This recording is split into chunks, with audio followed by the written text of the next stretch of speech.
Welcome students, आप पढ़ रहे हैं 11th क्लास में chapter number 1 some basic concept of chemistry. Chapter first के आज हमारा जो टॉपिक होगा स्टोइकोमेट्रिक एंड स्टोइकोमेट्रिक कैलकुलेशंस, और इसके बाद हम इसी वीडियो में हम नेक्स्ट टॉपिक पढ़ेंगे लिमिटिंग रिएजेंट। तो आज इस वीडियो में आप दो टॉपिक के बारे में पढ़ेंगे, stoichiometric and stoichiometric calculation and limiting reagent.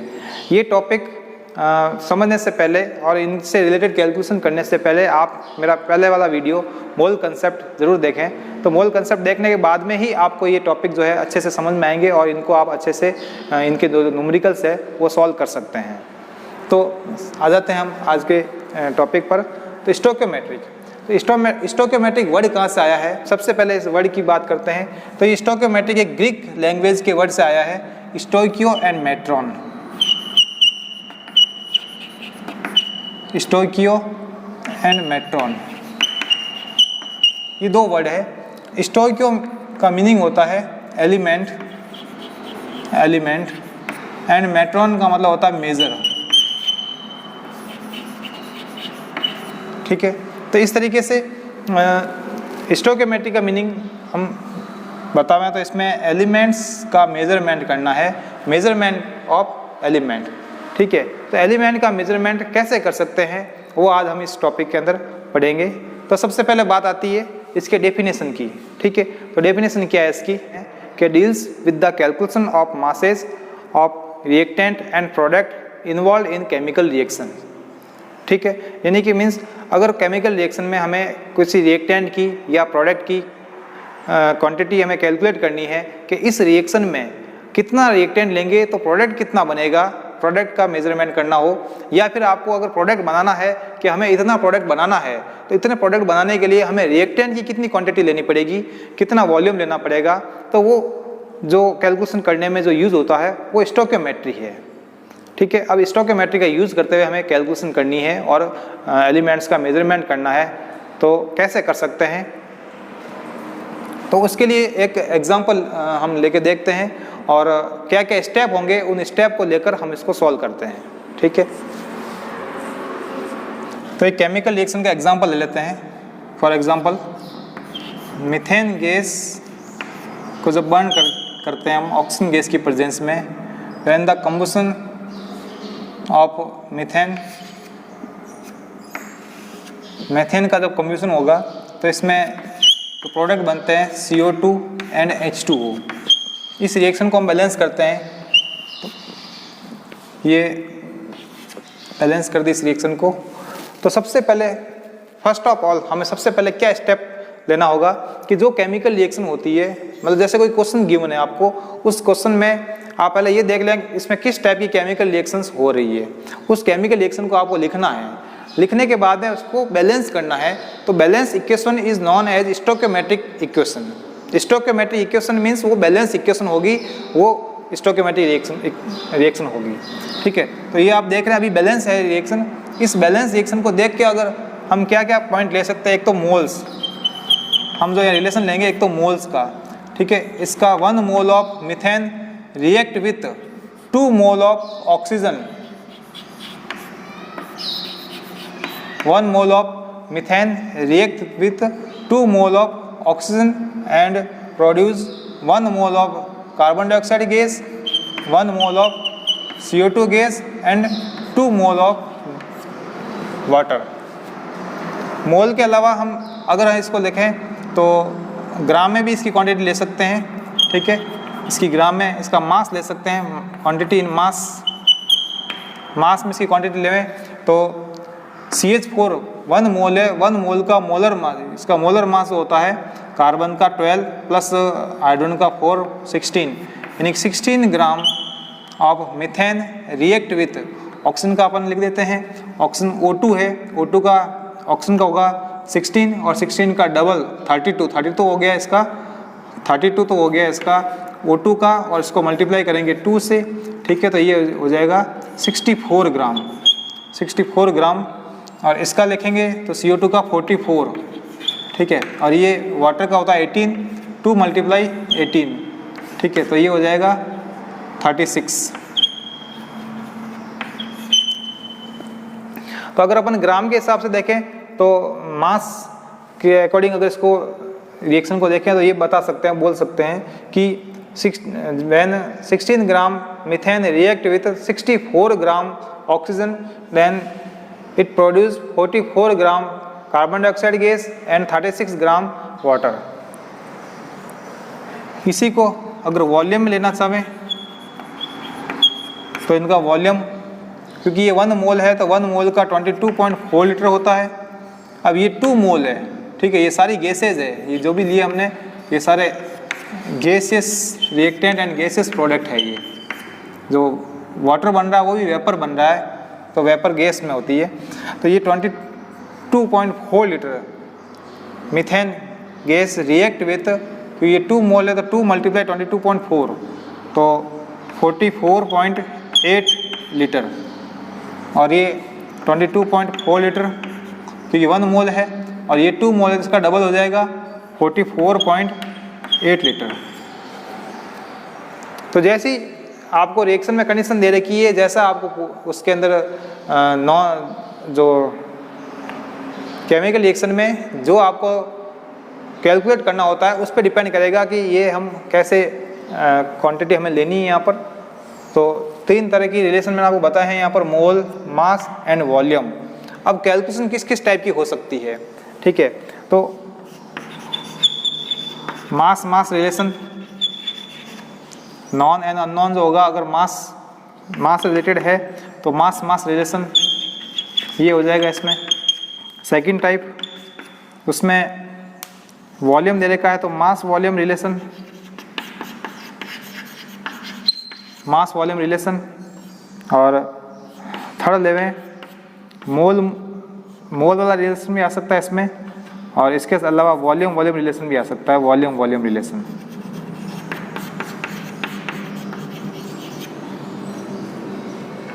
तो इस तरीके से इस रिलेशन के बेस पे हम कुछ न्यूमेरिकल सॉल्व करेंगे, और उन न्यूमेरिकल्स के बेस पे आपको समझ में आ जाएगा कि हम स्टोइकोमेट्रिक कैलकुलेशन कैसे कर सकते हैं। तो मैं 1-2 एग्जांपल आपके लेके और इनको समझाता हूँ। तो अब हम स्टोइकोमेट्रिक कैलकुलेशन से रिलेटेड कुछ न्यूमेरिकल सॉल्व करते हैं। तो ये जो फर्स्ट जो 2 न्यूमेरिकल्स है इसी रिएक्शन के बेस पे है। तो सबसे पहले आपको जब भी कोई क्वेश्चन दिया हुआ होता है तो उस क्वेश्चन में से आपको ये देखना है कि इसमें केमिकल रिएक्शंस कौन सी इन्वॉल्व है। उस केमिकल रिएक्शन का एक बैलेंस इक्वेशन आपको लिखनी होती है, जिसको स्टोइकोमेट्रिक इक्वेशन कहेंगे। तो फर्स्ट क्वेश्चन को देखते हैं हम। Question number 1, calculate the quantity of water in gram obtained by कम्बिशन of 4.8 gram methane. तो आपको जब भी क्वेश्चन आप पढ़ेंगे तो एक पहले आपको इसमें देखना है कि केमिकल इक्वेशन कौन सी इन्वॉल्व है, उस केमिकल इक्वेशन को लिख दिया और बैलेंस लिख दिया। बैलेंस करके अब हम इसमें चेक करते हैं कि आपको गिवन क्या है और आपको कैलकुलेट क्या करना है, ठीक है। मीथेन का है तो आपको मीथेन का करना एक, और साथ साथ में वाटर का, इन दो के बीच में रिलेशनशिप कैलकुलेट करनी है। तो इस केमिकल इक्वेशन को देख लेते हैं, मास के अकॉर्डिंग ये कितना मास इसका कंज्यूम हो रहा है। ये 16 ग्राम, हम बैलेंस इक्वेशन को देखते हैं तो इसमें 16 ग्राम मीथेन कंज्यूम होती है, और वाटर कितना प्रोड्यूस होता है, वाटर के 2 मोल्स हो रहे हैं तो 1 मोल का 18 ग्राम होगा, तो 2 मल्टीप्लाई 18 यानी 36 ग्राम ऑफ वाटर ये बनता है। तो ये रिलेशन आपने एक बार निकाल लिया। उसके बाद में अब हम इस क्वेश्चन को सॉल्व करते हैं। जब भी क्वेश्चन को सॉल्व करते हैं तो आपको लेफ्ट हैंड साइड में जो नॉन है, नॉन क्वांटिटी को लेफ्ट हैंड साइड में रखना है और अननोन को आपको राइट हैंड साइड में रखना है, ठीक है। तो पहले देख लेते हैं इसमें नॉन क्या है। नॉन है 4.8 ग्राम, 4.8 ग्राम नॉन है, और ये आपके अननोन है, ठीक है। तो कैसे सॉल्व करेंगे इसको? तो सॉल्व करने के लिए सबसे पहले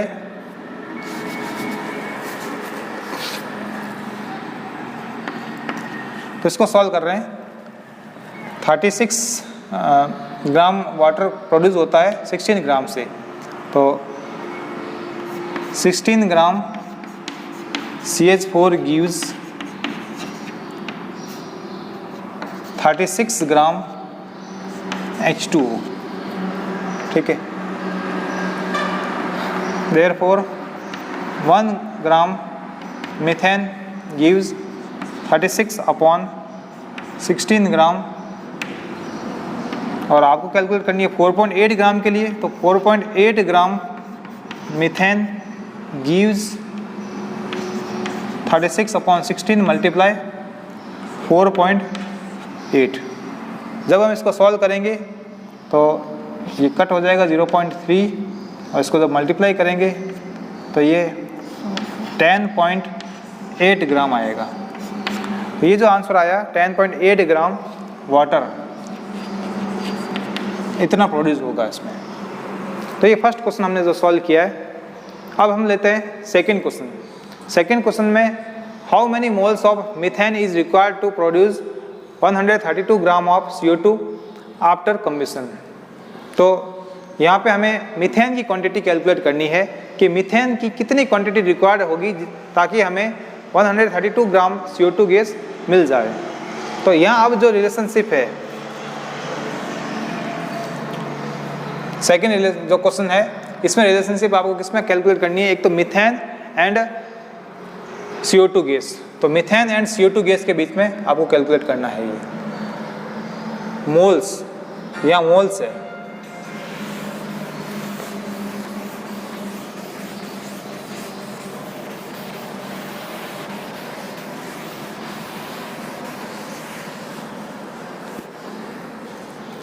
तब सेकंड क्वेश्चन में आपको मीथेन एंड CO2 के बीच में, ये CO2 एंड मीथेन इन दोनों के बीच में कैलकुलेट करना है। तो how many moles of CH4। तो यहाँ मोल्स जो है अभी कितना मोल CH4 का यूज हो रहा है, 1 मोल, ठीक है। और मीथेन जो है, मीथेन से जो बनता है CO2 गैस, तो इसके अकॉर्डिंग बैलेंस केमिकल इक्वेशन के अकॉर्डिंग ये 44 ग्राम CO2 गैस इसके अंदर बन रही है। तो 1 मोल से 44 ग्राम बनती है, ठीक है। तो कितने मोल रिक्वायर्ड हो गए जब अपन को 132 ग्राम CO2 गैस बनानी है। तो इस क्वेश्चन को सॉल्व करते हैं। 40 मैंने आपको पहले ही बताया था कि जो गिवन है उसको रखना है लेफ्ट हैंड साइड में और जो कैलकुलेट करना है उसको रखना है राइट हैंड साइड में। तो आप यहाँ देख सकते हैं कि ये तो हमने केमिकल इक्वेशन के अकॉर्डिंग लिखा है और क्वेश्चन के अकॉर्डिंग, जो क्वेश्चन है उसके अकॉर्डिंग ये तो हमें कैलकुलेट करना है और इसको ये गिवन है। तो गिवन कितना है, 132 ग्राम, ठीक है। तो ये अपना क्वेश्चन हो गया। इसके अकॉर्डिंग अब इसको क्वेश्चन को सॉल्व करते हैं। तो 44 ग्राम, ये आप देख रहे हैं यहाँ पर 44 gram CO2 gas is produce from 1 mole. 44 gram CO2 produce from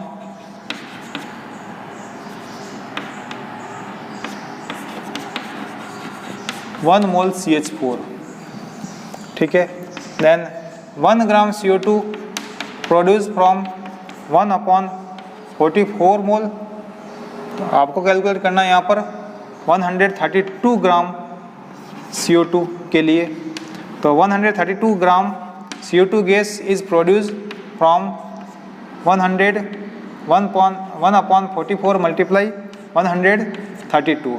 जब हम इसको सॉल्व करेंगे तो ये 44 से इसको कट करेंगे तो 3 टाइम्स कट होगा, तो इसका आंसर आ जाएगा 3 मोल्स। तो ये सेकंड क्वेश्चन का आंसर हो जाएगा।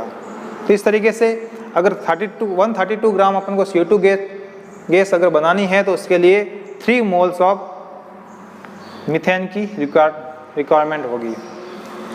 तो ये 2 क्वेश्चन हमने कर लिए हैं। अब थर्ड क्वेश्चन जो है what will be the mass of CaCO3। ये डिफरेंट क्वेश्चन है, इसमें डिफरेंट केमिकल इक्वेशन यूज होगी।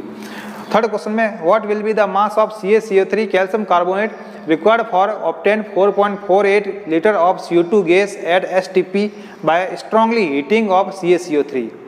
तो पहले आपको ये क्वेश्चन को देखकर ये देखना है कि इसमें कौन सी केमिकल इक्वेशन इन्वॉल्व है, उस केमिकल इक्वेशन को हम सबसे पहले लिखना है।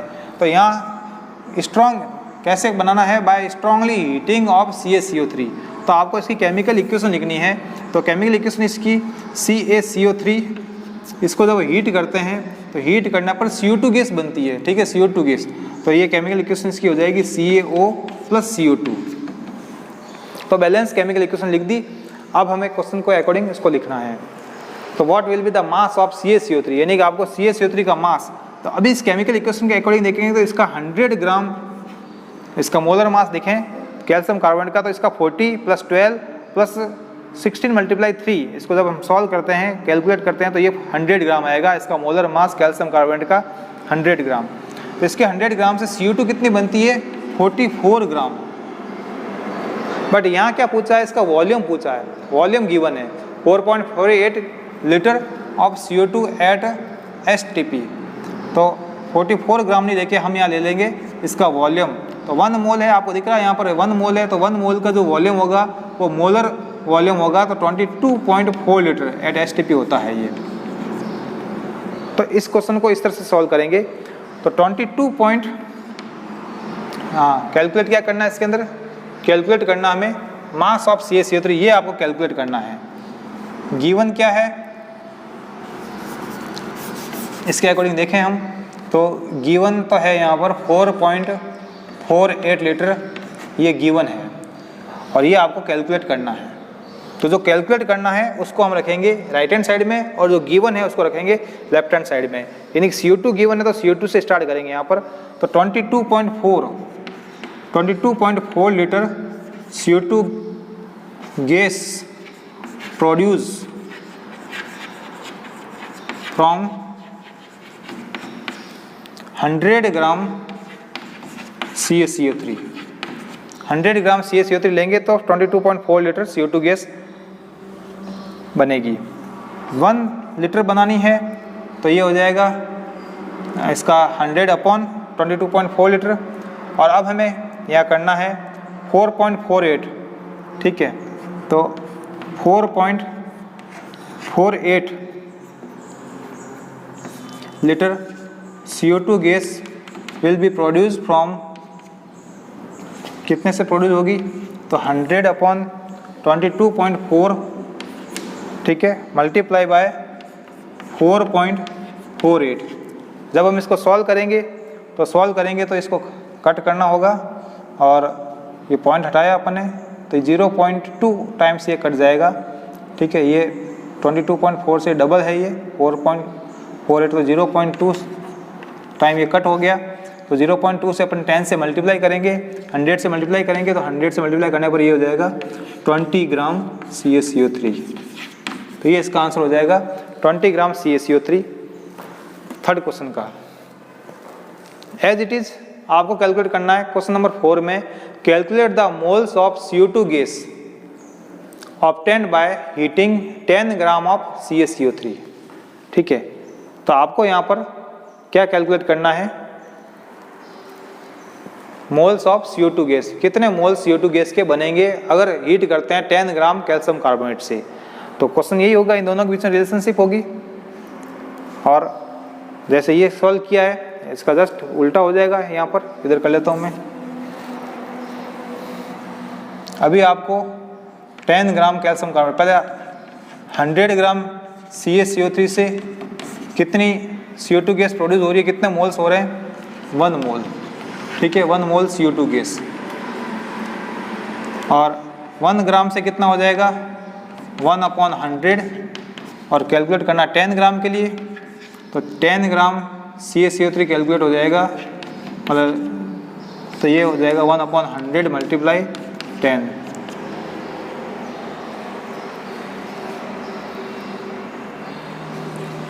तो ये हो जाएगा 0.1 मोल,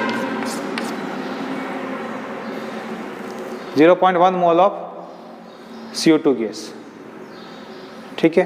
तो इस तरीके से हम इस क्वेश्चन को स्टोइकोमेट्रिक कैलकुलेशन इजीली सॉल्व कर सकते हैं। और अब हम नेक्स्ट टॉपिक ले लेते हैं, लिमिटिंग रिएजेंट।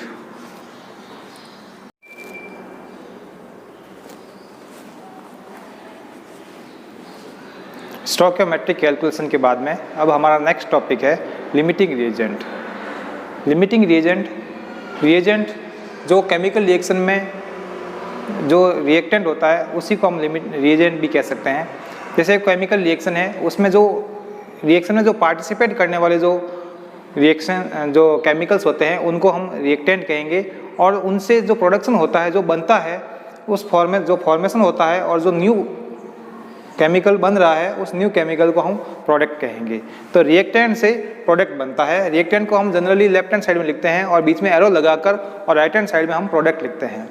तो रिएजेंट जो लिमिटिंग है, लिमिटिंग मतलब जिसकी लिमिट है, तो उसको कैसे हम समझेंगे?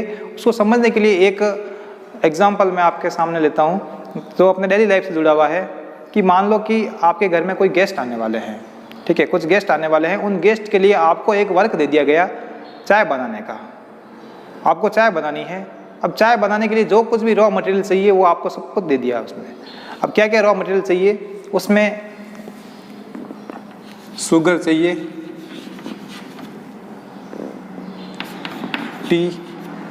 टी लीफ जो चाय की पत्ती है, एंड मिल्क,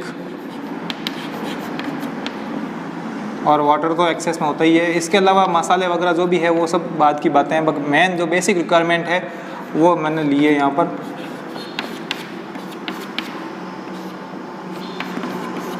इस तरीके से यहाँ पर जो मैंने 4 रॉ मटेरियल लिखे हैं इनका यूज़ करके हम चाय बना सकते हैं। तो चाय बनाने के लिए आपको जब ये चारों इक्वल क्वांटिटी में दिए हैं, कितनी क्वांटिटी दी इनकी? शुगर 1 kg ले दिया आपको, 1 kg शुगर, ये भी 1 kg टी ले ली, ठीक है, और ये 1 kg मतलब 1 लीटर ले लिया, 1 लीटर मिल्क, ठीक है। ये तो एक्सेस में है, ये तो बहुत सारा है, इसके अंदर आपको कोई कमी पड़ेगी नहीं। इन सब को लेकर आपको दे दिया और चाय बनाने के लिए आपको काम दे दिया। अब आपके गेस्ट आने स्टार्ट हुए, गेस्ट आने शुरू हुए, आपने उनके लिए चाय बनाना शुरू किया। पहले 2 गेस्ट आए, फिर बाद में और 2 आए, यूँ करके कुछ गेस्ट आ रहे हैं, चाय पी के मान लो जा रहे हैं। इस तरीके से देखा कि आपने जब चाय बनाने का काम शुरू किया तो धीरे धीरे जो रॉ मटेरियल है वो कंज्यूम होता जाता है। तो कंज्यूम होता होता सबसे पहले इसमें जो कंज्यूम होगा वो कौन सा कंज्यूम होगा? आप सब जानते हैं कि इसमें क्या कंज्यूम होगा? जिनका ज़्यादा कंजप्शन ज़्यादा हो रहा है, जिस रॉ मटेरियल का कंजप्शन ज़्यादा होगा वो पहले कंज्यूम हो जाएगा, ठीक है। तो शुगर तो अपन 1 कप में 1 चम्मच मिला देते हैं, चाय की पत्ती आधा कप मतलब आधा चम्मच मिला लेते हैं, पर दूध जो है ये ज़्यादा क्वांटिटी में जाता है। सबसे ज़्यादा मिल्क है ये कंज्यूम होता है। तो आप इजीली बता सकते हैं कि इसमें सबसे पहले जो कंज्यूम होता है वो मिल्क है। तो मिल्क यहाँ पर क्या है? एक लिमिटिंग रिएजेंट है। जैसे रिएजेंट कैसा हुआ? इसको एक रिएक्शन मान लेते हैं। ये जो भी रॉ मटेरियल लिए हैं उनको मैं ABCD के फॉर्म में लिखता हूँ, A+, B+, C+D, ये सब मिलकर यहाँ प्रोडक्ट बनता है। प्रोडक्ट क्या है? वो है टी, चाय बनती है। इन सब के मिलने से चाय बनती है। टेम्परेचर चाहिए, आप इसको गर्म करते हैं, हीट करते हैं, तो टेम्परेचर लिख दिया यहाँ पर। इन सबको मिलाकर हमने हीट किया जिससे टी का प्रोडक्शन हुआ। अब जो चाय बन रही है इसमें कौन सी मटेरियल जो है वो सबसे पहले कंज्यूम होता है? तो इसमें आप ये बता देंगे कि इसमें C मटेरियल जो है कंज्यूम होता है सबसे पहले, मिल्क। तो ये आपका क्या हो गया? Limiting reagent. Limiting reagent. तो अगर हम लिमिटिंग रिएजेंट को डिफाइन करें तो डिफाइन कैसे कर सकते हैं? What is limiting reagent? तो the reagent which is completely consumed by the end of the chemical reaction is known as limiting reagent। तो इस limiting reagent को अब हम एक केमिकल रिएक्शन के एग्जांपल को लेकर फिर देखते हैं। Nitrogen react with hydrogen gas and forms ammonia gas. इस रिएक्शन को बैलेंस करने के लिए बैलेंस कर दिया मैंने रिएक्शन को। अब इसको देख के आप बता सकते हैं कि 1 mole of nitrogen gas react with 3 mole hydrogen and gives 2 mole of ammonia gas. तो क्योंकि हमें यहाँ पर रिएजेंट लेना है, रिएक्टेंट देखना है, तो इसलिए मैंने इन्हीं को लिखा। मैंने प्रोडक्ट के बारे में कुछ भी नहीं बताया आपको। तो रिएक्टेंट इसका 1 मोल इसके 3 मोल के साथ में कंज्यूम होता है, ठीक है। तो आपको बताना है कि इनमें कंडीशन दे दी आपको, जो मटेरियल देते हैं ये तो इसके अकॉर्डिंग, ये आपके सामने स्टोइकोमेट्रिक केमिकल रिएक्शन लिखी है। Stoichiometric means balance chemical equation. इस बैलेंस केमिकल इक्वेशन का यूज़ करके हम बता सकते हैं कि यहाँ पर लिमिटिंग रिएजेंट क्या है, जो आपने पिछले टॉपिक में जो पढ़ा था यहाँ पर स्टोइकोमेट्रिक कैलकुलेशन। तो वही प्रोसेस यहाँ पर यूज़ लेना है आप स्टोइकोमेट्रिक कैलकुलेशन के अकॉर्डिंग। अब कंडीशन क्या है?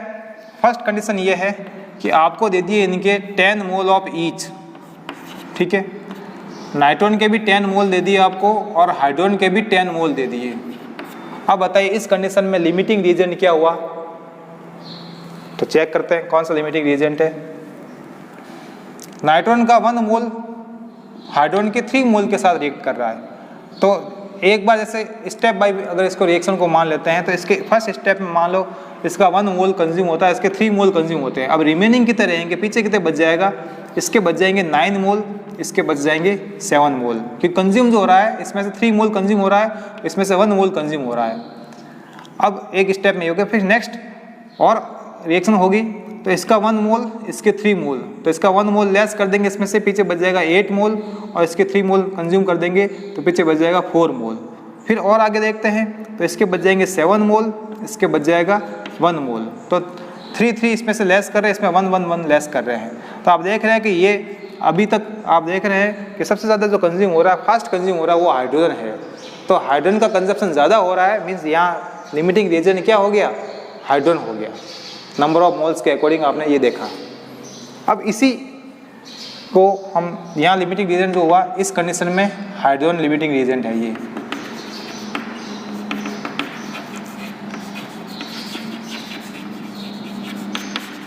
यहाँ हो जाएगा हाइड्रोजन, ठीक है, इस कंडीशन में, इस कंडीशन में।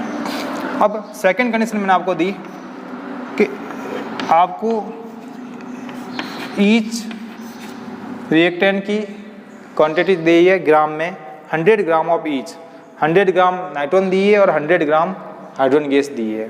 तो अब इस कंडीशन में कौन सा लिमिटिंग रिएजेंट होगा, उसको कैसे हम कैलकुलेट करेंगे लिमिटिंग रिएजेंट को।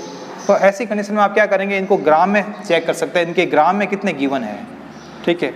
तो जो ग्राम में गिवन है उनको आप चेक कर सकते हैं कि अभी ये जो है इसका 1 मोल कंज्यूम हो रहा है, मीन्स 28 ग्राम इसका कंज्यूम हो रहा है, 28 ग्राम, और इसका हाइड्रोजन का मोलर मास होता है 2, यहाँ 3 मोल्स कंज्यूम हो रहे हैं, तो 3 × 6 यानी कि 6 ग्राम कंज्यूम हो रहा है, ठीक है। तो 28 ग्राम नाइट्रोजन रिएक्ट करते हैं 6 ग्राम हाइड्रोजन गैस के साथ में। इस तरीके से अगर हम देखें तो जो फास्ट कंज्यूम हो रहा है ग्राम के अकॉर्डिंग देखें तो कौन कंज्यूम हो रहा है, नाइट्रोजन कंज्यूम हो रहा है ग्राम के अकॉर्डिंग, ठीक है। तो लिमिटिंग रिएजेंट क्या हो जाएगा यहाँ पर, इस कंडीशन में अगर लिमिटिंग रिएजेंट देखें तो ये नाइट्रोजन हुआ। अगर हम इसको ग्राम के हिसाब से नहीं करें और मोल के हिसाब से करना चाहे तो आप वो मोल के अकॉर्डिंग भी कर सकते हैं। कैसे कर सकते हैं, इनमें आप क्या करेंगे, डिवाइड करेंगे। जैसे 100 ग्राम है तो नंबर ऑफ मोल्स कैलकुलेट करेंगे। नंबर ऑफ मोल्स आप सब जानते हैं कि नंबर ऑफ मोल क्या होता है, नंबर ऑफ मोल आप कैलकुलेट करना चाहते हैं तो मोल्स इक्वल टू हो जाएगा given mass upon molar mass, ठीक है, इससे आप कैलकुलेट कर सकते हैं। अब गिवन मास इसका 100 ग्राम गिवन है और मोलर मास नाइट्रोजन का होता है 28, तो 100/28, तो इसका हो जाएगा 3.37 मोल्स, ठीक है, इसके कितने मोल्स आएंगे। इसका अगर आपको मोल्स कैलकुलेट करने हैं तो 100 हाइड्रोजन का जो मोलर मास होता है 2 होता है, हाइड्रोजन का 2 होगा तो इसमें 100 में डिवाइड करेंगे 2 का, तो ये आ जाएगा 50 मोल्स, ठीक है। तो इस तरीके से इसके 3 मोल और इसके 3.37 एंड इसका 50 मोल। इसके अकॉर्डिंग अगर आप लेना चाहें तो इसको अपन चेक करेंगे तो आपको पता चल जाएगा कि इसके कितने मोल कंज्यूम हो रहे हैं रिएक्शन में। इसका 1 मोल, इसका 3 मोल, तो यहाँ 3.37 मोल है, इसके 50 मोल है, तो ये एक्सेस में है हाइड्रोजन। लिमिटिंग में क्या है, जो कम क्वांटिटी में है वो है नाइट्रोजन। तो इस तरीके से इस कंडीशन में, इस सेकेंड वाली कंडीशन में यहाँ लिमिटिंग रिएजेंट क्या हो जाएगा,